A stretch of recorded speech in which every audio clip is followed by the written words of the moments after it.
Est-ce que je fais le bon choix? Est-ce que ma tranquillité de vie et la tranquillité qui naît de l'indifférence, parce que finalement je vis de manière assez indifférente à ce qui se passe, ou est-ce que ma tranquillité vient de l'assurance, de l'approbation de Dieu? Pas simple.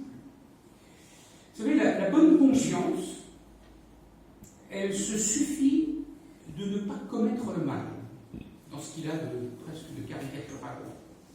Alors que la vie sainte, elle rame à contre-courant du monde. Elle récuse les prétentions du monde, elle récuse ses dictats, elle récuse ses impératifs. La vie sainte se vit dans une barque en tempête, avec parfois l'impression que Jésus est là, mais qu'il dort. Ce n'est pas une situation toujours facile à vivre. La vie sainte n'est pas la vie tranquille. La vie sainte, elle porte une vive conscience de la tentation, une vive conscience du mal, une vive conscience de la complexité. Quand je perds le sens de la tentation que j'éprouve qui vient vers moi, c'est que je suis dans la vie tranquille, dans la vie morale, mais plus tout à fait dans la vie sainte. Et le psalmiste évoque ses ennemis à un moment, d'abord comme ceux qui ont les signes de la réussite, bouffie de graisse, c'est un classique de l'Ancien Testament, un classique des psaumes. Le méchant qui réussit, eh bien, il a les apparences de la réussite. À l'époque, c'était qu'il était bien gras, parce qu'il avait des nourritures abondantes. Aujourd'hui, il aurait peut-être une voiture luxueuse, je ne sais pas ce que dirait le psaume, mais c'est quelque chose comme ça. Et le psalmiste dit, mais les voici sur nos talons. Et pas simplement sur mes talons, il dit sur nos talons. Il élargit sa prière à d'autres. Maintenant, il m'entoure. Pour des gens ordinaires comme nous, il est rare qu'un ennemi de chair et d'os soit sur nos talons. Ça arrive parfois. Mais voilà. Par contre, combien ce sentiment d'être assiégé, poursuivi, agressé est vrai pour qui est conscient des idéologies violentes du monde. Vous savez, cette incitation permanente à la cupidité, au matérialisme qui jamais nous lâche. Si vous vivez dans ce monde, si vous avez un poste de télévision, en permanence, vous êtes sujet à la pression de tout marchandiser, comme on dit, que tout devienne source d'achat, d'acquisition. Et pour ça, il faut l'argent, il faut être cupide. Ça ne nous lâche jamais, c'est en permanence. Arrive Noël, là, Noël c'est effrayant. Je suis grand-père, un certain nombre de petits-enfants, mais comment le grand-père que je suis peut-il résister à la pression qui me dit regarde, pour tes petits-enfants, tel cadeau, tel cadeau, tel cadeau, tel cadeau. Et puis quand on célèbre, comme on fait toujours chez nous, des Noëls en famille, il y a une montagne de cadeaux dans la maison. J'arrive à être éploré tellement, parce que j'ai cédé à ces pressions du monde. Incitation permanente à la cupidité, au matérialisme. Tant de désirs vains qui jamais ne nous lâchent, qui sont nourris. Ma voiture, mon portable, la taille de mon écran, tout ce qui est signe de modernité. C'est que vivre, c'est faire des choix libres. Les convictions de l'un, de l'autre peuvent varier, mais toujours des choix difficiles qui entraînent ce lot de questionnements. Ai-je eu raison? Est-ce que c'était vrai? Ma décision est-elle bonne? En vérité, c'est là que se mène ce que l'Écriture appelle le bon combat. C'est-à-dire le bon combat pour ne pas s'assoupir dans l'indifférence, pour ne pas s'assoupir dans la passivité. Vous savez, la question de la conscience qui trouble. Dès le début de l'Épître aux Romains, Paul en parle, il parle de cette conscience qui tour à tour accuse et défend.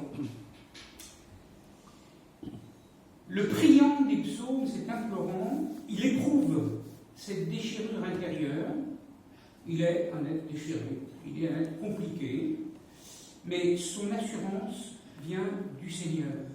Je trouve que les versets 3-4 ils sont très forts. Tu as examiné mon cœur. Et je vous rappelle que dans l'hébreu, j'ai certainement dû lire ça plusieurs fois auparavant, mais le cœur, c'est le siège, non pas des sentiments, mais de la décision, de la volonté. On se trompe souvent. Hein. Comme on dit, je t'aime de tout mon cœur, c'est-à-dire du côté un peu sentimental. Non, en hébreu, je t'aime de tout mon cœur, c'est-à-dire toute ma volonté est engagée dans la décision de t'aimer. Tu as examiné mon cœur, tu m'as examiné cette volonté que j'ai de vivre, Seigneur, avec toi, pour toi et de toi. Tu n'as rien trouvé. C'est-à-dire que tu n'as rien trouvé à aucun reproche. Tu n'as rien, tu ne me reproches rien. Je connais mes fragilités, je connais mes faiblesses, je connais mes luttes, mais néanmoins, je marche, je cite à nouveau le psaume, je marche sur tes traces. Mes pieds n'ont pas chancelé. Vous savez que le Satan, il est aussi appelé, je pense à l'Apocalypse, il est appelé l'accusateur des frères. Et on l'appelle aussi l'adversaire. Tout ce qui distille le doute en moi,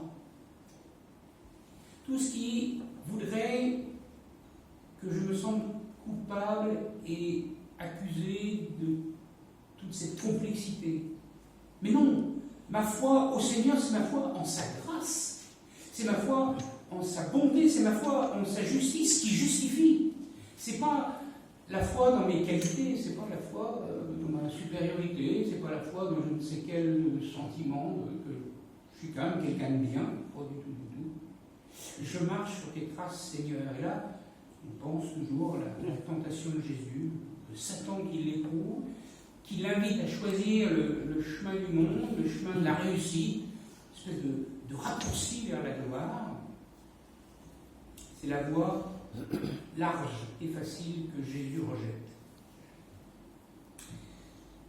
Je doute de moi quand je vois les passions qui m'animent. Ça me ramène probablement à un peu d'humilité, un peu de vérité pour moi-même, au regard de moi-même. Mais jamais, avec le psalmiste, jamais je ne doute de la grâce qui me sauve. Quand l'Écriture dit que nous sommes sauvés par grâce, c'est cela que ça signifie.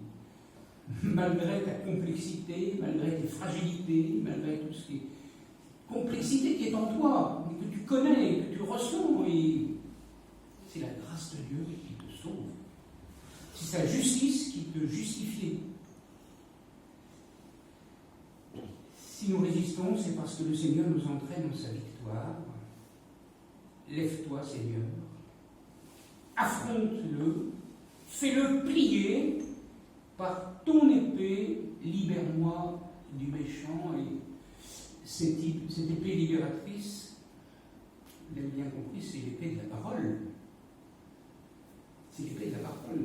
C'est par elle que Jésus a résisté aux tentateurs.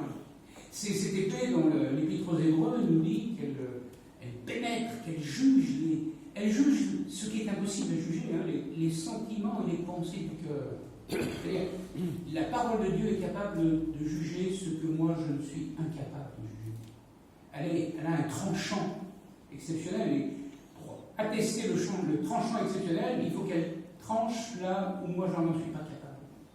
Les sentiments et les pensées du cœur. La vérité de mon attachement à la grâce du Christ, et finalement l'inanité de toute cette poussière qui m'habite encore dans la complexité du monde qui pourrait être pour nous une espèce d'angoisse. Comment pourrions-nous discerner ce qui est juste, ce qui est bon, ce qui est agréable à Dieu, et à ce qui relève de sa grâce, de sa générosité, si ce n'était la parole de Dieu pénétrant au plus profond de notre être qui nous éclaire et qui nous conduit? C'est pour ça que, ensemble, nous lisons et écoutons la parole du Seigneur. En fait, c'est un psaume dans lequel le psalmiste découvre avec reconnaissance son besoin d'être affermi. Et que ce n'est pas lui qui va s'affermir lui-même, mais que l'affermissement ne peut venir que de Dieu qui dit sa grâce. Alors, mon frère, ma soeur, accroche-toi à la promesse du Seigneur. Qu'est-ce que dit Paul ? Le Seigneur vous affermira et vous gardera de mauvais. Nous avons besoin d'être affermis. Mais c'est le Seigneur qui nous affermira et nous gardera. Que ce psaume alors devienne notre prière. Et alors nous recevons cette promesse et cette assurance qui constitue le dernier verset de ce psaume. Alors moi, dans l'injustice qui est la tienne, je verrai ta face, au réveil, je me rassasierai de ton image. Amen. Amen. Je vous invite à prier.